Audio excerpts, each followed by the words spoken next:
ಎಚ್ಡಿಕೆಗೆ ಕೇಂದ್ರ ಮಂತ್ರಿ ಸ್ಥಾನದಿಂದ ಜೆಡಿಎಸ್ಗೆ ಮತ್ತಷ್ಟು ಬಲ ಸಿಕ್ಕಂತಾಗಿದೆ. ದಳಪತಿಗಳಿಗೆ ಸಿಕ್ತು ರಾಜ್ಯ ರಾಜಕಾರಣದಲ್ಲಿ ಪುನರ್ಜನ್ಮ. ಪಕ್ಷ ತೊರಿತಾ ಇದ್ದವರನ್ನ ಹಿಡಿದಿಟ್ಟುಕೊಳ್ಳೋದಕ್ಕೆ ಜೆಡಿಎಸ್ಗೆ ಶಕ್ತಿ ಬಂದಂತಾಗಿದೆ. ಇನ್ಫ್ಯಾಕ್ಟ್ ಬೇರೆ ಪಕ್ಷದವರನ್ನು ಕೂಡ ಆರಾಮಾಗಿ ಸೆಳೆಯಬಹುದು. ಈ ಸಂದರ್ಭದಲ್ಲಿ 5 ವರ್ಷದಿಂದ ಅಧಿಕಾರ ಇಲ್ಲದೆ ಕುಗ್ಗಿ ಹೋಗಿದ್ದ ದಳಪತಿಗಳು ಈಗ ಸ್ಟ್ರಾಂಗ್ ಆಗ್ತಾರೆ. ಜೆಡಿಎಸ್ ಪಕ್ಷದ ನಾಯಕರಿಗೆ ನಾನು ಇದ್ದೀನಿ ಅನ್ನುವಂತಹ ಸಂದೇಶವನ್ನ ಕುಮಾರಸ್ವಾಮಿ ಅವರಿಂದ ರವಾನೆ ಆಗುತ್ತೆ. ದಳಪತಿಗಳಿಗೆ ರಾಜ್ಯ ರಾಜಕಾರಣದಲ್ಲಿ ಪುನರ್ಜನ್ಮ ಸಿಕ್ತು ಅಂತಂದ್ರೆ ತಪ್ಪಾಗಲಿಕ್ಕಿಲ್ಲ.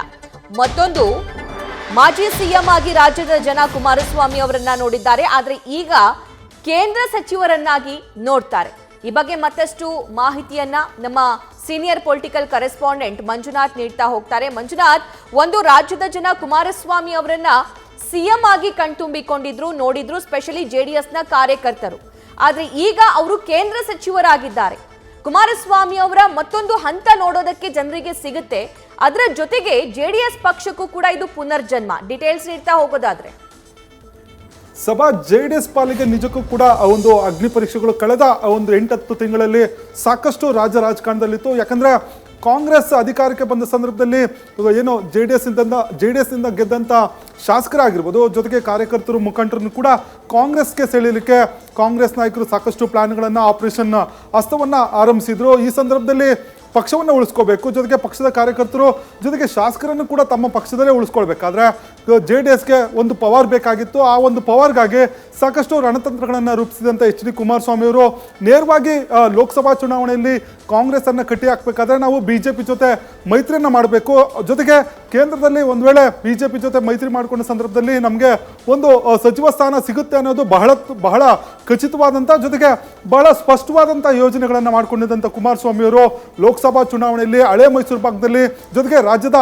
ಬೇರೆ ಜೆಡಿಎಸ್ ಏನು ಪ್ರಬಲವಾಗಿರುವಂಥ ಕ್ಷೇತ್ರಗಳಲ್ಲಿ ಬಿಜೆಪಿಗೆ ಸಹಾಯ ಮಾಡುವ ಮೂಲಕ ಕೇಂದ್ರದಲ್ಲಿ ಈಗ ಒಂದು ಸಚಿವರಾಗಿ ಪ್ರಮಾಣ ವಚನ ಸ್ವೀಕಾರ ಮಾಡಿದರೆ. ಇದರಿಂದ ಜೆಡಿಎಸ್ ಪಕ್ಷಕ್ಕೆ ರಾಜ್ಯದಲ್ಲಿ ಕಳೆದ 5 ವರ್ಷಗಳಿಂದ ಯಾವುದೇ ಅಧಿಕಾರದ ಇಲ್ಲದೆ ದಳಪತಿಗಳು ಸಾಕಷ್ಟು ಕುಗ್ಗಿ ಹೋಗಿದ್ರು. ಯಾಕಂದ್ರೆ ಕಾರ್ಯಕರ್ತರನ್ನ ಹಿಡ್ಕೊಳ್ಬೇಕಾಗತ್ತೆ, ಜೊತೆಗೆ ಮುಖಂಡರನ್ನು ಕೂಡ ಹಿಡ್ಕೊಳ್ಬೇಕಾಗತ್ತೆ, ಜೊತೆಗೆ ಶಾಸಕರು ಕೂಡ ತಮ್ಮ ಪಕ್ಷವನ್ನು ಬಿಟ್ಟು ಹೋಗದಂತೆ ತಡಿಬೇಕಾಗತ್ತೆ. ಈ ನಿಟ್ಟಿನಲ್ಲಿ ತಮಗೆ ಒಂದು ಪವರ್ ಬೇಕು ಅನ್ನೋದು ದಳಪತಿಗಳ ಲೆಕ್ಕಾಚಾರ ಆಗಿತ್ತು. ಹಾಗಾಗಿ ಪ್ರಧಾನಿ ನರೇಂದ್ರ ಮೋದಿ ಅವರ 3ನೇ ಒಂದು ಏನು ಪ್ರಧಾನಿಯಾಗಿ ಪ್ರಮಾಣ ವಚನ ಸ್ವೀಕಾರ ಮಾಡಿ ಸರ್ಕಾರವನ್ನು ರಚನೆ ಮಾಡಿದ್ದಾರೆ.